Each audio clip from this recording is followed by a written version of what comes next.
Dans cette vidéo, je vais vous expliquer exactement pourquoi vous n'arrivez pas à fidéliser votre audience. On va s'intéresser à 4 choses: votre méthode d'acquisition, une nuance importante entre l'algorithme et vos spectateurs, votre personal brand et aussi le développement d'un aspect communautaire. Alors d'abord, concernant votre méthode d'acquisition, il faut bien comprendre qu'il sera plus ou moins difficile de fidéliser votre audience selon la stratégie avec laquelle vous l'avez développée. Si on prend mon compte Instagram par exemple, en général je suis entre 7 et 13 000 vues sur la plupart des réels, puis de temps en temps je fais une envolée comme celui-ci qui a 140 000, 50 000, 40 000, et voilà, grosso modo je suis autour de 10 000 vues, parfois un peu plus, parfois un peu moins. Et si on prend maintenant ma chaîne YouTube qui a 6 000 abonnés, donc c'est moins, on regarde les vidéos, quand elles sortent, elles font environ une centaine de vues, ce qui est pas énorme, mais j'utilise une stratégie totalement différente, à savoir que je fais du SEO, et donc elles se placent sur le moteur de recherche, et c'est seulement à long terme qu'elles vont faire des vues. On le voit juste ici, avec pas mal de vidéos qui font voilà plus de 10 000 vues, j'en ai pas mal qui ont dépassé les 10 000 vues, et donc c'est du SEO. Et le problème du SEO, c'est qu'en termes de fidélisation, c'est une très mauvaise stratégie, ce qui explique que je fasse que 100 vues quand les vidéos sortent. Alors moi, c'est volontaire, puisque je ne fidélise pas sur ma chaîne YouTube, je vais capturer des emails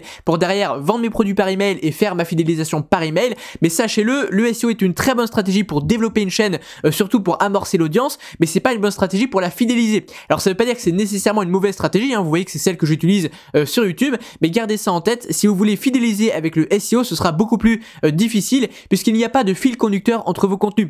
Vous ne surfez pas sur des trends, à chaque fois vous postez un contenu optimisé pour la recherche, donc c'est une requête précise, c'est un sujet précis qui va pas concerner la majorité de votre audience, alors que quand sur Instagram je fais des petites vidéos où je parle des trends, voilà, quand c'était la mode de ChatGPT je parlais de ça, ou alors quand je donne des petites astuces, ou alors je parle d'une nouvelle mise à jour d'Instagram, c'est lié à l'actualité, donc ça fédère beaucoup plus la communauté, et je traite de sujets qui sont moins spécifiques, qui parlent à un plus grand nombre de ma communauté. Alors forcément il y a un plus gros fil conducteur entre mes contenus, ce qui fait que mon audience me suit plus à long terme, ce qui est moins le cas sur YouTube. Alors il n'y a pas une stratégie meilleure que l'autre, mais sachez-le, il faut l'adapter en fonction de ce que vous voulez faire. Moi je développe la fidélité sur ma newsletter au niveau de YouTube, c'est une chaîne qui capture quasiment 1000 emails par mois, donc elle a capturé plus d'emails qu'elle n'a d'abonnés, donc elle est extrêmement puissante d'un point de vue business, mais c'est pas forcément le modèle qui vous convient si vous voulez être influenceur et fédérer une communauté pour faire des placements de produits auprès de marques par exemple. Ça serait pas la stratégie que je vous recommanderais. Donc retenez bien ça, la simple méthode que vous allez utiliser pour développer votre audience, ça va avoir une influence sur votre capacité à la fidéliser. Ensuite, deuxième point, ne faites pas cette erreur, arrêtez de chercher à tout prix à plaire à l'algorithme.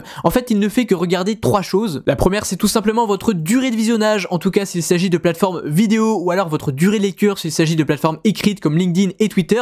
En fait, à partir du moment où vous êtes capable d'avoir une bonne durée de visionnage, c'est que vous contribuez à l'objectif des plateformes, à savoir de maintenir les spectateurs sur les plateformes, puisque si vous les maintenez, s'ils reviennent, ils regardent des pubs, et s'ils regardent des pubs, ils rapportent de l'argent aux plateformes. Et donc comment juge l'algorithme un bon contenu? Si il maintient les spectateurs tout simplement. Ensuite, deuxième chose, il va tout simplement regarder si les gens cliquent. Alors s'il s'agit de TikTok ou d'Instagram, ce critère ne compte pas, quoique sur Instagram il y a quand même les stories et on choisit de cliquer sur une story, mais sur YouTube par exemple, le fait que vous décidiez de cliquer sur une vidéo, ça augmente le taux de clic, et c'est un facteur très important puisque ça montre que les sujets que vous choisissez suscitent de l'intérêt. Et enfin, troisième chose, il va tout simplement regarder votre engagement général, donc est-ce que les gens like, partagent, commentent, etc. Puisque vous pouvez être très bon pour jouer sur les leviers de la curiosité et maintenir les gens, mais ça veut pas forcément dire pour autant que votre contenu est bon. Et donc si les gens like, le partagent, en fait en le partageant ça attire des gens sur la plateforme, donc ça les plateformes aiment, forcément ça envoie un signal positif à l'algorithme. Mais le fin mot de cette histoire, c'est quand on regarde bien notre ami l'algo, qu'est-ce qu'il fait? Il regarde tout simplement le comportement des spectateurs, parce qu'au final c'est les spectateurs qui choisissent de regarder longtemps, c'est les spectateurs qui choisissent de cliquer, et c'est les spectateurs qui choisissent de liker, commenter et partager. Donc vous, votre focus, ça doit être les spectateurs, pas l'algorithme, parce que comprendre l'algorithme en fait c'est comprendre vos spectateurs. Si vous comprenez vos spectateurs, vous savez comment les maintenir, vous savez comment les faire cliquer, et vous savez également comment les engager, qu'est-ce qui les fait liker, etc. Et finalement c'est vachement piège. J'ai remarqué que les gens qui mettent leur focus sur l'algo, ils font beaucoup d'erreurs, ils manquent de côté humain et ils n'arrivent pas à fédérer, à fidéliser leur audience justement. Alors pour fidéliser votre audience, mon conseil c'est de vous concentrer sur celle-ci, et ne l'oubliez pas, des fois il faut accepter de ne pas optimiser un contenu pour l'algorithme, parce que on va développer un côté humain, on va développer une communauté, un lien finalement, un fil conducteur entre tous nos contenus qui va créer la fidélisation, qui va plaire à nos spectateurs qui nous suivent depuis longtemps, et ce qui va faire qu'ils vont plus regarder, plus cliquer et plus s'engager, alors que pourtant le contenu à la base on l'aurait jugé pas spécialement optimisé pour l'algo. Donc ça c'est très important. Troisième point point de cette vidéo, ce schéma-là, je vous l'ai déjà montré, il est juste super important. Il y a deux grosses raisons pour lesquelles vos spectateurs vous suivent. La première, c'est pour vos contenus, pour ce que vous faites, donc pour les informations que vous transmettez, pour la valeur que vous transmettez. Et la seconde, c'est pour vous, pour qui vous êtes, vos valeurs, votre philosophie de vie. Ils se sont attachés à votre personne. Et le problème de la plupart des créateurs, c'est qu'ils vont avoir des spectateurs qui les suivent uniquement pour leur contenu. Ce qui fait qu'à chaque fois qu'ils vont poster un contenu, si le sujet n'intéresse pas leur audience, eh bien les gens n'ont pas de raison de cliquer, puisqu'ils vont pas s'intéresser à vous, ils vont simplement s'intéresser à la valeur. Et donc dès que la valeur que vous proposez n'intéresse pas votre audience, eh bien ils ne cliquent pas, ils ne vous suivent pas. Le problème, c'est que c'est très rare d'arriver à faire que des contenus qui vont intéresser toute notre audience. Ce qui fait que notre audience ne va pas nous suivre de contenu en contenu, alors que si vous arrivez à développer votre personal brand, eh bien les gens vont se mettre à vous suivre sur tous vos contenus, puisqu'à chaque fois qu'ils cliquent pour vous, parce qu'ils savent qu'avec vous, ils passent un bon moment, et même si le sujet n'est pas fondamentalement très intéressant, ou du moins de leur point de vue, eh bien ils voudront quand même cliquer, parce qu'ils aiment passer du temps avec vous, parce qu'ils aiment votre manière de voir les choses, votre façon de voir, les choses, votre philosophie de vie, etc. Et donc l'idéal, c'est d'avoir des gens qui vous suivent pour les deux raisons. Et donc il faut développer votre personal brand, je vais vous dire comment faire juste après, parce que voilà, quand les gens nous suivent pour nous, c'est qu'en gros on a un bon personal brand. Mais il faut aussi que vous ayez du bon contenu, parce que si c'est juste des gens qui vous suivent pour vous, vous êtes un clown, et si vous cherchez à vendre vos produits, que vous cherchez à monétiser votre audience, eh bien vous aurez beaucoup de mal si vous êtes juste le clown de service qui fait rire les gens. Alors on va s'intéresser à un document sympa, à savoir celui-ci, qui présente, j'ai mis 10 mais en fait je me suis trompé, c'est 8 méthodes pour parler de vous de façon efficace et pour justement avoir une meilleure proximité avec votre audience et faire en sorte que les gens vous suivent. Alors je précise que ce document vous pouvez le récupérer gratuitement sur le premier lien en description, il vous aidera bien justement à développer tout ça et à fidéliser votre audience. Alors première méthode, ça va tout simplement être de partager vos valeurs. Donc moi ce que je vous invite à faire, c'est de choisir 3 valeurs qui comptent pour vous et de les intégrer dans votre communication au quotidien. Donc vous allez régulièrement dans vos contenus communiquer en fonction de ça. Alors les gens qui ne partagent pas vos valeurs ne vont peut-être pas s'intéresser à vos contenus, mais n'ayez pas peur, ne cherchez pas à parler à tout le monde. Parler à tout le monde, c'est ne parler à personne, ne l'oubliez pas. Donc voilà, filtrer les gens, c'est pas un problème. Partagez également votre vision, que ce soit sur le plan professionnel, où est-ce que vous voyez dans 10 ans, qu'est-ce que vous aimez faire par la suite, etc. Partagez vos réussites, vos échecs.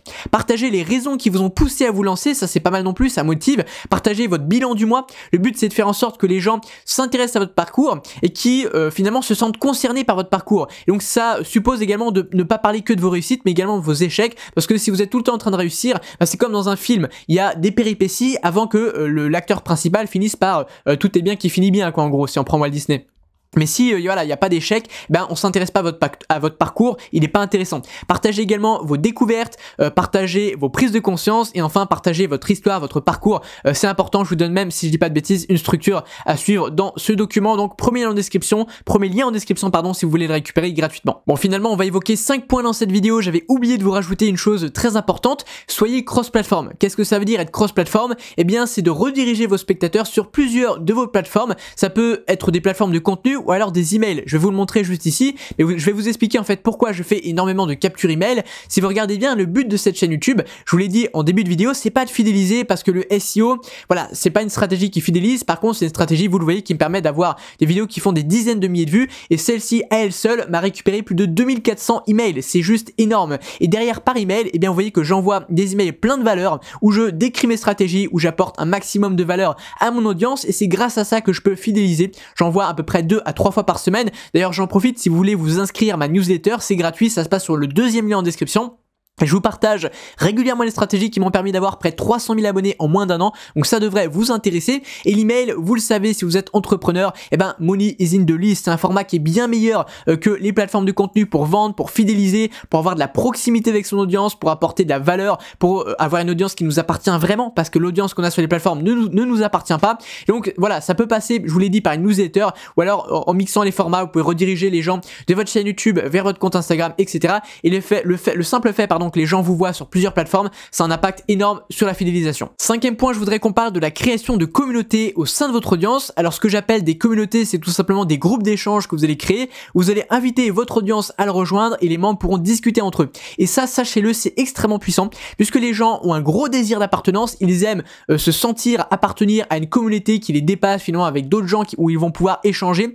Les gens souffrent beaucoup de solitude et ils souffrent également beaucoup de manque de confiance en eux. Alors le simple fait de pouvoir mettre en relation relation, votre audience, c'est très avantageux pour vous. Ça vous permet d'une part de pouvoir fidéliser votre audience sans que vous ayez rien à faire, puisque la fidélisation va être auto-générée, simplement parce que les gens vont discuter entre eux, enfin votre communauté va discuter entre eux, ils vont se partager des bons tuyaux. Vous avez juste à modérer un peu de temps en temps quand il y a des parasites qui viennent intégrer le groupe. Voilà, vous avez simplement de temps en temps à partager quelques bons tuyaux, mais globalement les gens grâce à vous sont fédérés, ils seront extrêmement reconnaissants pour ça. Vous allez pouvoir également créer des synergies entre les membres, ça va donner naissance à de beaux projets, et vous aussi vous allez pouvoir collaborer éventuellement avec votre audience si vous détectez des talents ou des gens intéressants ayant des compétences qui peuvent vous aider ou qui sont complémentaires aux vôtres. Alors vous voyez que là, moi ça c'est pas un groupe Telegram, c'est un canal de diffusion, et je pense que très bientôt je vous tiendrai au courant, je vais créer justement une communauté où les gens pourront discuter sur le groupe, parce que là voilà, c'est juste un truc où on peut voir ce que je poste, c'est intéressant quand même, hein, vous pouvez le rejoindre, mais je pense voilà, très prochainement créer une communauté.